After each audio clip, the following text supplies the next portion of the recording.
মোহনবাগান দিবসে হলো প্রেসিডেন্ট একাদশ বনাম সেক্রেটারি একাদশ ফুটবল প্রতিযোগিতা। আজ 29শে জুলাই খুবই বর্ণাঢ্যভাবে উদযাপিত হলো মোহনবাগান দিবস। এই অনুষ্ঠানে উপস্থিত ছিলেন বাবুন ব্যানার্জি, কুণাল ঘোষ সহ বহু বিশিষ্ট মানুষ। বাবুন ব্যানার্জি তৃতীয়বারের জন্য ফুটবল সচিব নির্বাচিত হন। বাবুন ব্যানার্জি বললেন, তৃতীয়বার ফুটবল সচিব নির্বাচিত হয়ে তিনি খুবই খুশি। দিনের বেলায় আছে প্রদর্শনী ম্যাচ ও রাতে নেতাজি ইন্ডোর স্টেডিয়ামে হবে কালচারাল অনুষ্ঠান। তিনি বললেন, মোহনবাগান এক ঐতিহ্যবাহী ক্লাব, সেই ক্লাবের নিজস্ব মর্যাদা আছে, তারা সকলে মিলে সেই ঐতিহ্যকে রক্ষা করবে।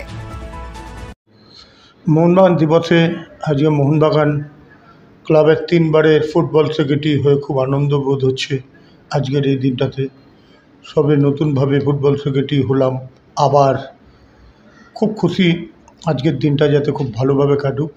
আজকে ভেটারেনদের যে প্রদর্শনী ম্যাচটা হয় এটা দুপুর 2টোয় হবে এবং বিকেল 5 ঘটিকায় নেতাজি ইন্ডোর স্টেডিয়ামে কালচারাল প্রোগ্রাম হবে।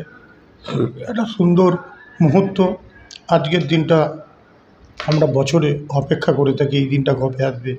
এই জাতীয় ক্লাব মোহনবাগান ঐতিহ্যপূর্ণ জায়গায় দাঁড়িয়ে আজকে মোহনবাগান ক্লাবের ফুটবল সেক্রেটারি হিসেবে খুব আনন্দ বোধ হচ্ছে। খেলা দেখব, কালচারাল প্রোগ্রাম দেখব, মোহনবাগানের পুরনো দিনের যত সাপোর্টার মেম্বাররা আছে তাদেরকে একত্রিত পাবো এবং সবার সঙ্গে সবার দেখা হবে। আজকের এই দিনটা খুব গুরুত্বপূর্ণ দিন। এই দিনটা খুব সুন্দর লাগছে এবং মোহনবাগান ক্লাবে এসে একটা জিনিস বুঝতে পারছি যে মোহনবাগান ক্লাবে আরও উচ্চতম জায়গায় নিয়ে যাওয়ার জন্যে আমরা ফুটবল সেক্রেটারি হিসেবে আমাদের এই জয় জয়কার যাতে আরও উন্নতির জায়গায় যায়।